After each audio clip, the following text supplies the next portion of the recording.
The series of minor engagements on Lake Huron left the British in control of the lake and the Native American allies in control of the Old Northwest for the latter stages of the War of 1812. Background: the British had captured the important American trading post at Fort Mackinac by surprise in the Siege of Fort Mackinac early in the war. Large numbers of Indians rallied to the British, who subsequently forced the surrender of an American army at the Siege of Detroit. On the 10th of September 1813, the Americans won the decisive Battle of Lake Erie, which allowed them to recapture Detroit, and also cut the British supply line to Mackinac, although it was too late in the year for the Americans to send ships and troops into Lake Huron to attack Mackinac. During the ensuing winter and spring, the British established another supply line from York to Mackinac via the Nottawasaga River. In 1814, the Americans mounted an expedition to recover Mackinac. The American force initially consisted of 5 vessels embarked under Lieutenant Colonel George Crowan. The expedition sailed from Detroit and entered Lake Huron on the 12th of July. They first searched Matchedash Bay for the British supply base but failed to find it.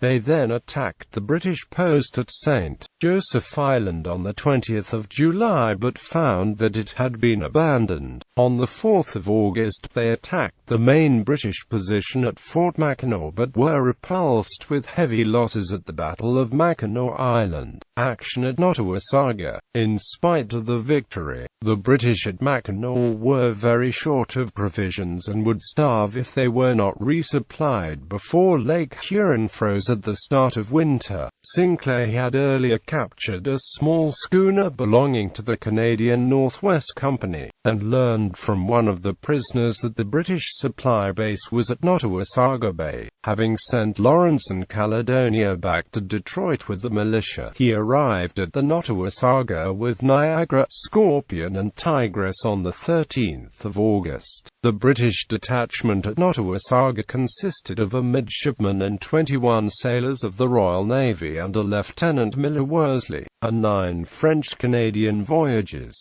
The schooner HMS Nancy was present at the Nottawasaga, loaded with 300 barrels of provisions for the garrison at Mackinac. A few days before the Americans appeared, Lieutenant Robert Livingston of the Indian Department had arrived, carrying a warning from Lieutenant Colonel Robert McDowell, the commandant at Mackinac, of the American presence. Nancy was towed 2 miles up the Nottawasaga River, and a crude blockhouse armed with 2 24-pounder carronades removed from Nancy and a 6-pounder field gun was hastily constructed for her protection. Livingston had proceeded onwards to York to request reinforcements, but none were available. On his return, Livingston was able to gather 23 Ojibwa Indians to help Worsley's party. The Americans believed that Nancy was still en route to the Nottawasaga and intended to intercept the schooner on the lake, but on the 14th of August, some of Crowan's troops landed to set up an encampment on the spit of land at the mouth of the river, and foraging parties chanced on the schooner's hiding place. The next day, Crowan's troops landed and attacked. The American ships opened fire over intervening sand hills without success, but the Americans then landed a detachment of artillery with 1 5.5-INCH howitzers to support the infantry. Worsley had decided that further defense was impossible and made preparations to destroy the blockhouse and schooner. A line of powder was set running to Nancy and from there to the blockhouse. At 4 o'clock, Nancy was set alight, which in turn, by way of the powder train, set off an explosion in the blockhouse. The blockhouse explosion surprised Sinclair, causing him to think that one of the howitzer's shots had found its mark. Worsley's party then retreated into the woods, having suffered 1 killed and 1 wounded. The Americans recovered the guns from the wrecked blockhouse and then felled trees across the river to block it. Sinclair departed for Detroit in Niagara, leaving the gunboats under Lieutenant Daniel Turner to maintain a blockade of the bay. Sinclair's orders were that the gunboats were to remain until they were driven from the lake by bad weather in October, by which time it would be impossible for small boats to re-establish communications between the Nottawasaga and Mackinac. He did, however, authorize Tigress to cruise for a week or two around St. Joseph Island to intercept fur canoes. The gunboats' crews were reinforced by 25 men of the 17th U.S. Infantry to serve as Marines.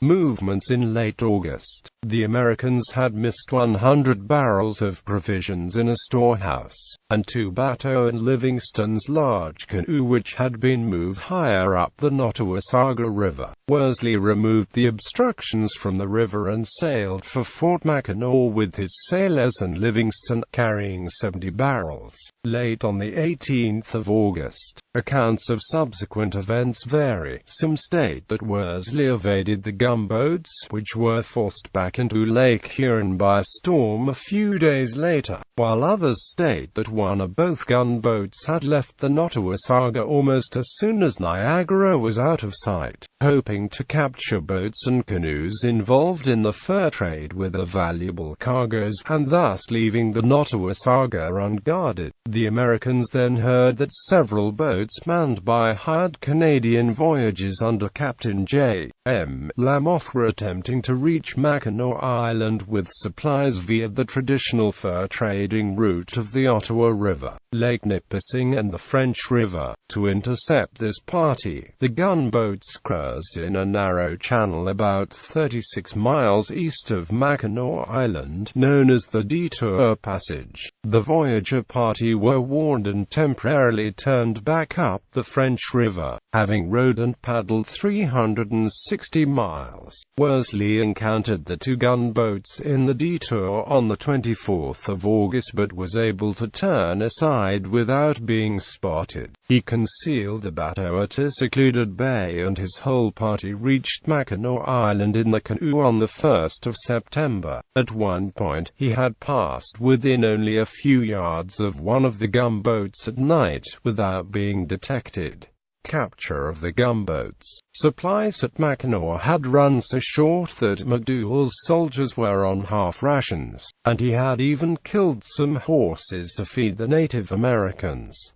Worsley asked McDougal for reinforcements to be used to attack the gunboats. He was given 4 large boats and 60 men of the Royal Newfoundland Fencibles, all of whom were accustomed to serving as Marines. Lieutenants Bulger, Armstrong and Raider Hurst of the Royal Newfoundland commanded 3 of the boats. Worsley commanded the other, which held 17 of his sailors. Bulger's boat was armed with a 3-pounder gun railing gun from Nancy and Worsley's with a 6-pounder gun, also from the Nancy. 200 Ojibwa Indians from Manitoulin Island, led by Chief Asaganak, followed them in 19 canoes, in case any warriors were fighting for the Americans.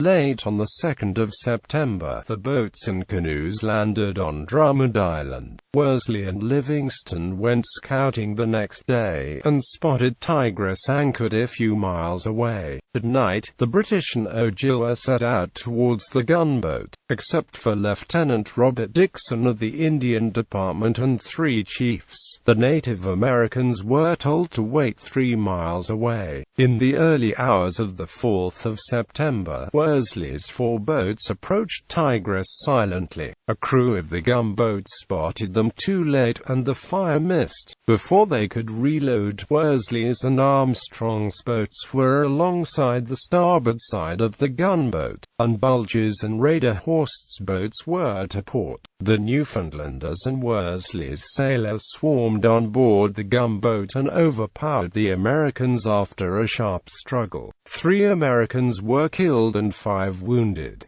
3 British were killed and 7 wounded, including Lieutenant Bulger. Livingston set off to find Scorpion, and returned 2 hours later to report that she was approaching. The captured Americans were hastily sent ashore. The next day, Scorpion came into view and anchored about 2 miles away, but appeared not to have heard any of the fight. At dawn on the 6th of September, Worsley set sail towards Scorpion in Tigris, under American colors and with most of his men below decks or concealed under the greatcoats. The unsuspecting crew of Scorpion could be seen scrubbing the deck. Worsley approached to within few yards of the Scorpion and then fired a volley of muskets and Tigris's 24-pounder cannon. As the ships came into contact, Worsley's men swarmed aboard the American vessel. The surprised Americans made little resistance. 2 Americans were killed and 2 wounded. There were no British casualties. Scorpion had boarding nettings rigged and might have been able to fight off a boarding attempt from small boats, but not from a vessel of equal size. Aftermath: the captured Scorpion and Tigris were renamed Confiance and Surprise. They sailed at once for the Nottawasaga. On hearing of the loss of Nancy, Lieutenant General Sir Gordon Drummond, the Governor-General of Upper Canada, had urgently dispatched bateaux and extra supplies to the Nottawasaga. Confiance and Surprise returned to Mackinac at the start of October with sufficient provisions to keep the garrison of Mackinac supplied until the end of the war. The British planned to build a frigate and other vessels at Penetanguishene on Match Bay in 1815, which would have further reinforced the British advantage in the area.